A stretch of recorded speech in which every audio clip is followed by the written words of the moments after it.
Coming up on this edition of the Met Report, we explore the new name changes with Met Report Shayla. And find out what's dragging in Metro.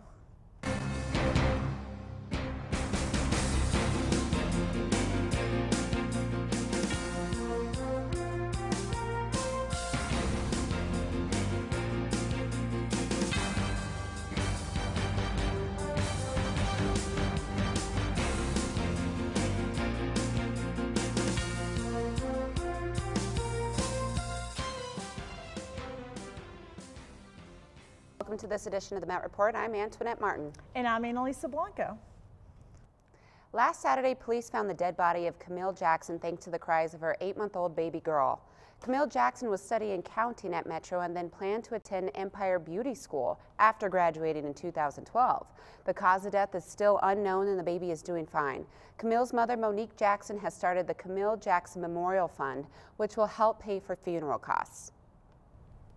Metropolitan State College of Denver has more than 24,000 students, with 28% of the student body being students of color. But even such a large and diverse institution is not nationally recognized. The Board of Trustees passed a resolution to consider a possible name change of the college in hopes of strengthening and reinforcing Metro State's image. Let's take a look. We believe that a name that serves to elevate and to clarify the position of the college would not only help the institution attract more private dollars and maximize opportunities for growth, but it would also raise quality expectations as well as the retention and graduation rates of our students. President Stephen Jordan wants to emphasize that Metro's current mission statement, tuition, fees, and admission standards will not be altered because of a name change. We've made it very clear that we intend to carry out the mission of who we are and what we do and the students that we serve. Throughout the testing stage, they have not found any negative results from having a new name. I don't really mind Metro. Keep it like that. Something to do with Metro State. The 4 names being considered are Metropolitan State College of Denver, Metropolitan State University of Denver, University of Central Colorado, and Denver State University. I think if it's a university, then you should probably have it in the name. Right. I mean, it definitely looks better too, saying like, I went to Metro University. Then I went to Metro State College. The final decision about whether we're going to attempt to change the name will rest with the Board of Trustees. If they approve that, it has to have a legislative approval. So ultimately, it will be the legislature by its actions and the governor by his signature that will authorize a name change. Everyone can be involved with this process by voting for your favorite choice, finding more information, and watching the town hall meeting through mscd.edu/namechange. For the Met Report, I'm Shayla Compion. Even though we don't know if our name will change, we know that the school mascot and colors will stay the same. According to DenverRoadHome.org, in Denver alone, 60% of homeless people are families with children. 42% of the people alone in Denver are women, and 40% of the homeless people in Denver are working. But Metro State, along with Denver's Road Home, are trying to eliminate homelessness. This week, Metro State hosted the Pajama Bed Races in the Tivoli Courtyard. The event drew a total of 22 teams consisted of 151 members, and although some teams remained competitive, it was all for a good cause. The PJ Bed Day Races is an awareness and fundraising event for Denver's Road Home in the fight against homelessness, and fundraisers like this one helped develop nearly 2,000 units of affordable, supportive housing for homeless. These housing units help those experiencing homeless find new hope and independence in leading a life of self-sufficiency. This is helping the homeless, and it's so much fun getting the community involved. It's just so awesome. The DREAM Act has been a hot topic for debate, but it is continued to be protected. Illegal immigrants may continue to be eligible for in-state tuition rates at the state's colleges and universities rather than pay high rates charged to those who live out of state. We will keep you informed if and when the DREAM Act is passed later this year. To jumpstart the week before homecoming, the Student Government Association held its annual student organization Carnival. The event was held in the Tivoli Town Hall on February 9th and was from 5 to 8 p.m. This is a great opportunity for other student organizations on campus to showcase what they have to offer and gain new members. The student organizations that attended have ranged from sororities and fraternities to the Metro State Food Bank. The event was full of fun activities for students to interact with one another. Some of those activities was poker, hand painting, a photo booth, and delicious food. The contestants for the organization that participated, from who had the best table to who was the best dressed. This is a great way for students to gain a stronger college experience and to bring the Metro community together. Next week, Metro State will be celebrating its 2011 homecoming, and there are many events for people to enjoy. Some of these events include a Battle of the Bands on Monday at 11 a.m. at St. Cajetan's. Tuesday, there will be an amazing race starting at 2:30 in the PE Event Center, and then a big night on Thursday with a car bashing and bonfire starting at 5 in Lot D. And to wrap up the week with both women's and men's basketball games on Friday and Saturday. For more information on the events, you can call the Homecoming Hotline at 303-556-4076 or visit the website at www.mscd.edu/homecoming. As a follow-up to It Gets Better campaign, Because I Give a Damn rally held on campus last semester, the Office of GLBT Student Services will be hosting, quote, Love is a Drag, Cupid is a Fairy Too. February 14th, which also happens to be the Day of Love, celebrity drag queen Nucila Waste will be there to MC the event. All donations and tips from the event will be donated to the Trevor Project. The project's goal is to end suicide among the LGBTQ youth. And this just in, we have breaking news regarding the Egypt crisis. After 18 days of protests, President Mubarak has stepped down after 3 decades of presidency. The military has been appointed in his place. We'll be right back.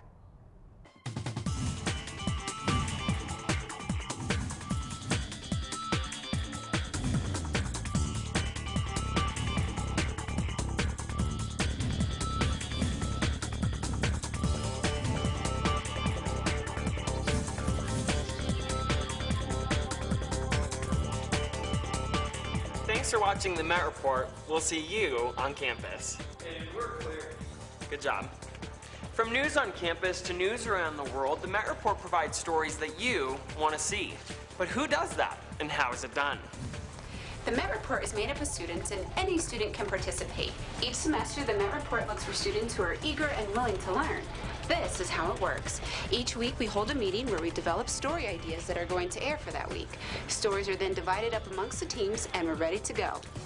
Hey guys. Once the stories are divided up, students head out in teams and gather the information for the story.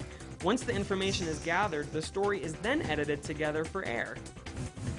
Every Friday, the Met Report team comes together to broadcast the week's stories. At the Met Report, you get real-world training, from field reporting to in-studio taping. How much time do we have? 30 seconds. 30 seconds, people. So if you've ever been interested in news reporting or broadcasting, come check out the Met Report and see what it's all about.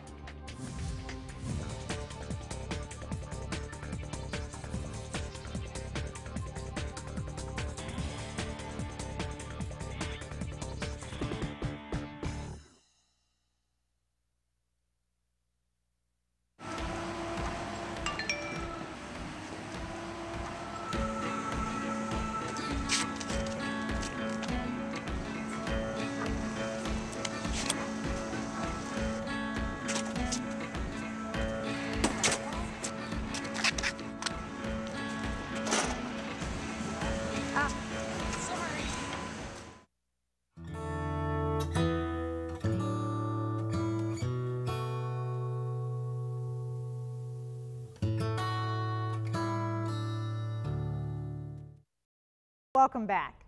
For weeks now, Egypt has endured grueling protests regarding their current presidential leader, Hosni Mubarak.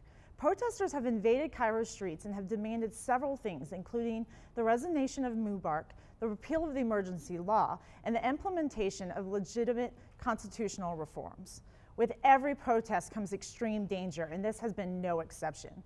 According to Human Rights Watch, 279 people have been killed, including the Al Ahram newspaper photographer Aham Mohammed Mahmoud. The recognizable photographer died after being shot while covering the protests. Even though he's the only journalist who has lost his life for the price of journalism, almost every Egyptian and foreign journalist seem to have been the victim of an incident in Cairo. Recent assaults have even made against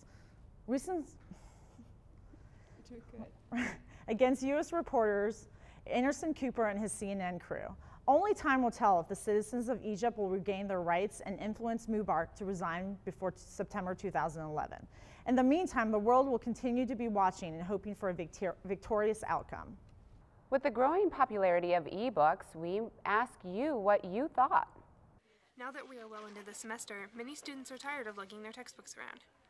Some, though, are having an easy time because they, like many college students, recently bought their textbooks as an ebook. Ebook readers are already being used in elementary schools as a learning tool. Some students prefer ebooks to the heavy, expensive paperbacks. Plus, it's easier to update ebooks with the most current information instead of reprinting new editions. The Met Report went out on campus to see what you thought. They're cheaper than regular textbooks? I do, sometimes, depending on the subject, but most of the time, yes. Yeah, a lot better because just how they work. Thinking of dumping all your textbooks for ebooks? Don't just yet. Not all the textbooks are available as ebooks. For the Met Report, I'm Lika Bryant. I'm not sure I can start reading ebooks. Nothing can replace the smell and the feel of a book. The National Eating Disorders Screening Day is on Tuesday, February 22nd.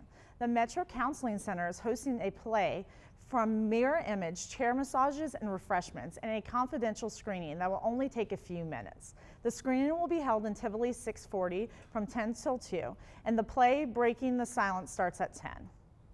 Coming up after the break, Kate Christensen with entertainment will fill you in with everything Hollywood.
Leanna, for filling us up with that update. You know, for the commercials, I really thought that the little kid trying to get that car to start in the Darth Vader suit was like my favorite one. Totally. Yeah. Volkswagen commercial. Loved it. Great commercial.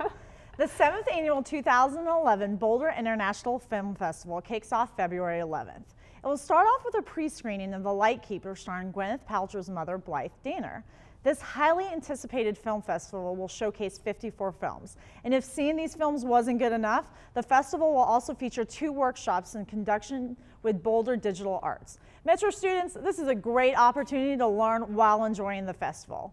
On the last day of the event, February 20th, a tribute to Oscar-winning film director Oliver Stone will be held.